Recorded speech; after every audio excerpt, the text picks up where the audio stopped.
पैसा उनको देना है, पैसा हमारा है, किसी के बाप का पैसा नहीं है, गरीबों का पैसा है, खेत मजदूरों का पैसा है, रोपनी डोबनी करने वाली महिलाओं का पैसा है, झाड़ू पोछा का काम करने वाली महिलाओं का पैसा है, रिक्शा टमटम ठेला चलाने वाले मजदूरों का पैसा है। करीब 12,000 सहारा के एजेंटों ने आत्महत्या कर ली। ये तो कोई हल नहीं है, आत्महत्या कोई हल नहीं है। लड़ना होगा, पैसा हमारा है, हमारे मेहनत का पैसा है, हमने अपना पेट काट करके, ठीक ना, 4 रोटी खाते हैं तो 2 रोटी खा करके 2 रोटी का बचाया पैसा कि अपनी बेटी की शादी करेंगे, बच्चों की पढ़ाई करेंगे। ये हमारा खून पसीना का पैसा है और हम उसको लेंगे, लड़ेंगे। सहारा के जो निवेशक हैं उनको भी सड़क पर आना होगा, उनको भी कम से कम ये कहना होगा कि मेरा पैसा वापस दो, शुद्ध सहित वापस दो। पैसा उनको मिलेगा यदि सहारा के निवेशक सड़कों पर निकलकर अपने पैसे की मांग करें। वो सिर्फ एजेंटों के भरोसे नहीं बैठे रहे या किसी नेता के भरोसे। रहीमन चाक को मार के मांगी दिया न दे, आ मुंह में डंडा डाली के जो चाहे सो ले, ठीक ना। अगर 13 करोड़ कम समझते हैं, 13 करोड़ का मतलब हो गया 65 करोड़। एक परिवार में जरूर 5 आदमी होता है, 65 करोड़, आधी आबादी हो गई। ये आधी आबादी उतर जाए सड़क पर तो कौन माई का लाल है जो सहारा निवेशकों का पैसा नहीं देगा। शुद्ध सही देना हो नहीं। ये किसी तरह से जहां कहीं पैसा है, 2 पैसा दिखाई पड़ता है इन लोगों को, ये लोग नीति बनाता है कैसे उसको खींच करके अडानी अंबानी के यहाँ पहुंचा दिया जाए। उसमें से आधा पैसा संघ भाजपा का होगा और आधा पैसा अडानी अंबानी का होगा। तो आप मान रहे हैं सहारा के पैसा ना देने में सरकार की भी नीयत? बिल्कुल बिल्कुल। पोर्टल का क्या मामला है भाई? पोर्टल, आप पोर्टल पोर्टल चिल्ला रहे हैं, पोर्टल क्या है? पोर्टल का खेल खेलिएगा। बिहार में चुनाव है और लगभग 13 करोड़ लोग सहारा से पीड़ित हैं। सहारा में उनका पैसा फंसा हुआ है। आप भी काफी बार इस पार्लियामेंट में आवाज उठाए। क्या लग रहा है बिहार चुनाव में वो एक मुद्दा बनेगा? बिल्कुल बनेगा। झारखंड में ये मुद्दा बना था और वहाँ माननीय गृह मंत्री जी ने वायदा किया था कि चुनाव के बाद हम पैसा दिलवाएंगे। तो ये तो घोषणाएं करते हैं चुनाव के समय कि ये करेंगे वो करेंगे, और ठीक उसके उलट काम करते हैं। तो अभी एजेंटों ने ही बताया सहारा के कि अभी तो हम यहाँ 2 अप्रैल को धरना भी हुआ और हम लोगों ने लोकसभा में के सामने मकर द्वार पर 5 सांसदों ने प्रदर्शन भी किया। तो 2012 से 2024 तक सहारा इंडिया ने 193 करोड़ रुपया सहारा निवेशकों को दिया था। लेकिन हम लोगों ने आवाज उठाया, कई बार उठाया, तो करीब 2,500 करोड़ रुपया सहारा ने अपने निवेशकों को दिया है। और वहाँ तो एक मैंने कमेटी बना करके झारखंड सरकार इसकी पूरी मॉनिटरिंग करवा रही है। हाँ, और जो भी इसके अधिकारी हैं, उच्च अधिकारी हैं, उनके खिलाफ में गिरफ्तारी का वारंट जारी हो रहा है।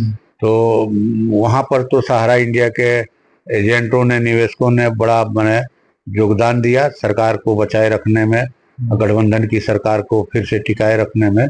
और मैं समझता हूँ कि बिहार में एक एजेंडा है, बिहार में भी पूरे सहारा के निवेशक, हमारे यहाँ तो करीब लगता है कि 2.5-3 करोड़ सहारा निवेशकों की संख्या है बिहार में है, और बहुत माने भारी पैसा बिहार का ही है, झारखंड का ही है। तो एक मुद्दा बनेगा। अभी हम लोगों ने बिहार में एक राज्य स्तरीय सम्मेलन किया था सहारा निवेशकों का, फिर बाद में उनकी बैठक की और इस पर रणनीति बनाई जा रही है। व्यवसायी और सहारा निवेशक मिल करके माने बाजी पलट देंगे बिहार का, आप तय मानिए। बिहार चुनाव में जो व्यवसायी हैं, जो दुकानदार हैं, जो अभी कहिए कि माने घोर अत्याचार के, जुल्म के, दमन के, लूट के, हत्या के शिकार हैं, वो किसान मजदूर तो हैं ही, छात्र युवा तो हैं ही, दलित अति पिछड़ी जातियां तो हैं ही, जिन पर कहा जाए कि सामंती कहर जो है, बलात्कार की घटनाएं हैं, लूट की घटनाएं, हत्या की घटनाएं,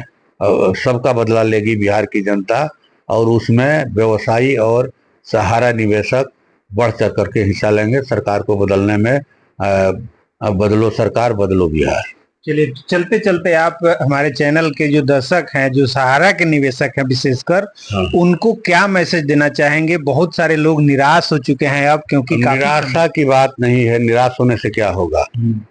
करीब 12,000 सहारा के एजेंटों ने आत्महत्या कर ली। ये तो कोई हल नहीं है, आत्महत्या कोई हल नहीं है, लड़ना होगा। पैसा हमारा है, हमारे मेहनत का पैसा है, हमने अपना पेट काट करके, ठीक ना, 4 रोटी खाते हैं तो 2 रोटी खा करके 2 रोटी का बचाया पैसा कि अपनी बेटी की शादी करेंगे, बच्चों की पढ़ाई करेंगे।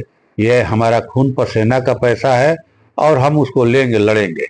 इस मामले में अभी तक की उपलब्धि ये है कि इसको लेकर के सुप्रीम कोर्ट में केस लड़ा जा रहा है। कई माने संगठन है एजेंटों के, सहारा एजेंटों के, और हमने बिहार विधानसभा के अंदर, लोकसभा के अंदर उठाए ये सवाल। लेकिन सहारा के जो निवेशक हैं उनको भी सड़क पर आना होगा, उनको भी कम से कम ये कहना होगा कि मेरा पैसा वापस दो, शुद्ध सहित वापस दो। पैसा उनको मिलेगा यदि सहारा के निवेशक सड़कों पर निकलकर अपने पैसे की मांग करें। वो सिर्फ ऐसे एजेंटों के भरोसे नहीं बैठे रहे या किसी नेता के भरोसे कि विधानसभा में बात उठ गई है, लोकसभा में उठ गई है। हमने देखा लोकसभा के जरिए, राज्यसभा के जरिए कृषि कानून लाए गए थे, लेकिन दिल्ली के शाहजहांपुर बॉर्डर पर, टिकरी बॉर्डर पर, गाजीपुर बॉर्डर पर, माने हरियाणा, पंजाब सहित पूरे देश के किसानों ने 1 साल 13 दिनों तक अनिश्चितकालीन लोकतांत्रिक ढंग से धरना दिया और मोदी सरकार को घुटने पर ला करके खड़ा कर दिया। 750 किसान शहीद हुए, लेकिन कृषि कानूनों को वापस करा करके माने। तो ये तो उदाहरण है, रहीमन चाक को मार के मांगी दिया न दे, आ मुंह में डंडा डाली के जो चाहे सो ले। ठीक ना। अगर 13 करोड़ कम समझते हैं, 13 करोड़ का मतलब हो गया 65 करोड़। एक परिवार में जरूर 5 आदमी होता है, 65 करोड़, आधी आबादी हो गई। ये आधी आबादी उतर जाए सड़क पर तो कौन माई का लाल है जो सहारा निवेशकों का पैसा नहीं देगा? सूद सहित देना होगा उनको, दे रहे हैं। मान लीजिए 2,500 करोड़ ही दिया। अब मान लीजिए कि निराश होने की बात नहीं है, वर्षों से कहीं मान लीजिए कि अकाल पड़ा है, सुखाड़ है, पानी की एक बूंद नहीं बरस रही है। हमारे आकाश में काले मेघ गर्जन कर रहे हैं, दिखाई पड़ रहे हैं, बूंदाबांदी हो रही है। तो ये जरूर भरोसा होना चाहिएगा कि बारिश होगी और जमकर होगी। पैसा उनको देना है, पैसा हमारा है, किसी के बाप का पैसा नहीं है, गरीबों का पैसा है, खेत मजदूरों का पैसा है, रोपनी डोबनी करने वाली महिलाओं का पैसा है, झाड़ू पोछा का काम करने वाली महिलाओं का पैसा है, रिक्शा टमटम ठेला चलाने वाले मजदूरों का पैसा है, फुटपाथी दुकानदारों का है। हमें एक आंदोलन में मिली थी एक महिला, वो भीख मांग के जमा की है। बिल्कुल बिल्कुल, ऐसे भी लोग हैं, ऐसे भी कुछ लोग होंगे ही। हर किसी को भविष्य की चिंता होती है कि भाई जब हमारी देखभाल करने वाला कोई नहीं होगा, हमारा क्या होगा, हम कुछ पैसा रखे। और आप इस तरह से डकैती डाल दीजिएगा। आप तो आए थे अच्छे दिन का नारा लेकर के। ये अच्छा दिन यही है कि जो लोग भीख मांग करके भी अपना पैसा जमा किया कि अपने भविष्य को हम ठीक रखेंगे, आप उसका भी पैसा हड़प रहे हैं, आप उसका भी। माने ये किसी तरह से जहां कहीं पैसा है, 2 पैसा दिखाई पड़ता है इन लोगों को, ये लोग नीति बनाता है कैसे उसको खींच करके अडानी अंबानी के यहाँ पहुंचा दिया जाए।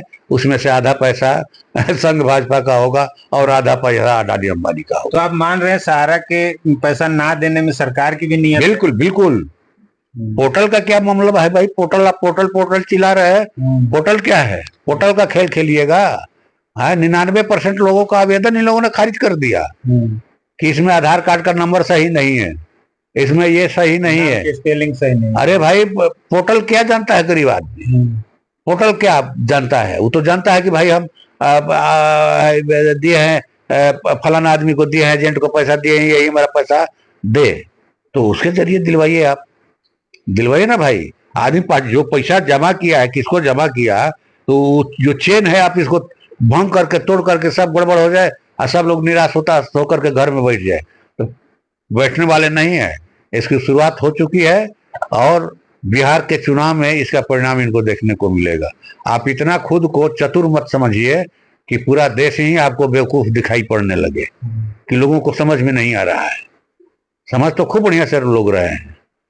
तो लोग तो कमर कस रहे हैं बिहार में कि ये डबल इंजन की सरकार जो ज्यादा धुआं दे रही है, हरन खूब बजा रही, लेकिन काम कहीं कुछ नहीं हो रहा है।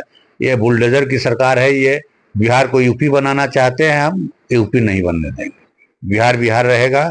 ये बाबू कुंवर सिंह की धरती है, वीर कुंवर सिंह की धरती। ये कॉमरेड राम नरेश राम, मास्टर जगदीश, रामेश्वर यादव की धरती है। हम लोग यहाँ पर लड़ करके भाजपा के कहा जाए कि दमन रथ को रोकेंगे और गठबंधन की सरकार बनेगी और फिर से बिहार में सरकारी नौकरियों की बाढ़ आएगी, ठीक ना। और जो छोटे मझोले उद्योग धंधे हैं, छोटे मझोले व्यवसायी हैं, उनकी जीवन दशा सुधरेगी और सहारा निवेशकों को पैसा दिलवाने में भी महती भूमिका होगी और कदवन जलाशय का भी निर्माण होगा, इंद्रपुरी जलाशय का, सोन नहरों का पक्कीकरण होगा। ये हम लोग उम्मीद करते हैं और जो हमारा इंडिया गठबंधन का घोषणा पत्र जारी होगा, हम उसी पर चुनाव लड़ेंगे। ये तमाम मुद्दे उसमें शामिल हैं। धन्यवाद। तो आपने कीमती समय निकाला, इसके लिए बहुत बहुत धन्यवाद। धन्यवाद। तो ये थे सहारा से लोकप्रिय सांसद सुदामा प्रसाद जी। इनको आपने विभिन्न मुद्दों पे सुना। इस वीडियो पर आपकी क्या प्रतिक्रिया है, कमेंट करके बताएं और ऐसे ही वीडियो के लिए देखते रहें नवजागरण में।